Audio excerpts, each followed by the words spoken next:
Big pass நிகழ்ச்சி மனதில் வக்கிரத்தை உண்டாக்குகின்ற ஒரு நிகழ்ச்சி. 15 நபர்களை ஒரு வீட்டில் அடைத்து வைத்து 30 கேமராக்களை கொண்டு அவர்கள் அனுதினமும் கண்காணித்து அதை உங்களுக்கு காட்டப் போவதனால் நீங்கள் எதை தெரிந்து கொள்ளப் போகின்றீர்கள்?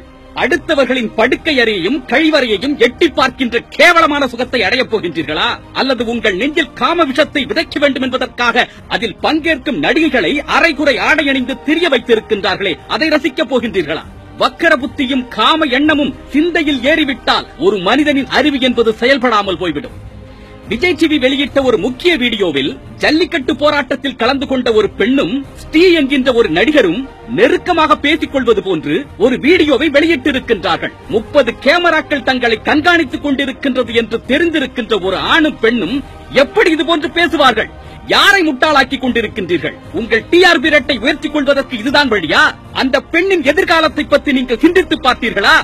விஜய் டிவிக்கு புரியும்படியே நான் கேட்கின்றேன், இந்த டாஸ்கை உருவாக்கியது யார்? உங்கள் வீட்டு பெண்களை இந்த நிகழ்ச்சியில் கலந்து கொள்ள வைத்து ஒரு நடிகருடன் இன்னும் நெருக்கமாக பேச விடுங்கள், பழக விடுங்கள். உங்கள் டிஆர்பியை இன்னும் உயர்த்திக் கொள்ள முடியும்.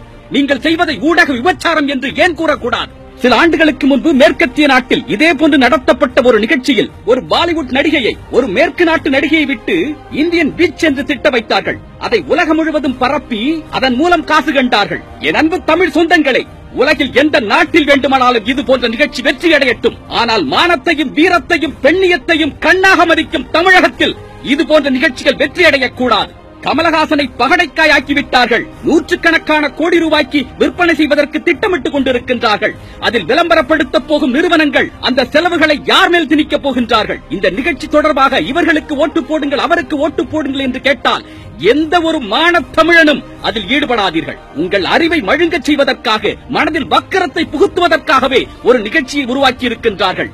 எந்த ஒரு மானத் தமிழனும் அடுத்தவனின் படுக்கை அறையை எட்டி பார்க்க மாட்டான் என்பதை நீங்கள் நிரூபித்து காட்டுங்கள். என் மானத் தமிழ் மண்ணில் இது போன்ற கேவலத்தை எல்லாம் உன்னால் விற்பனை செய்ய முடியாது என்று விரட்டி அடியுங்கள்.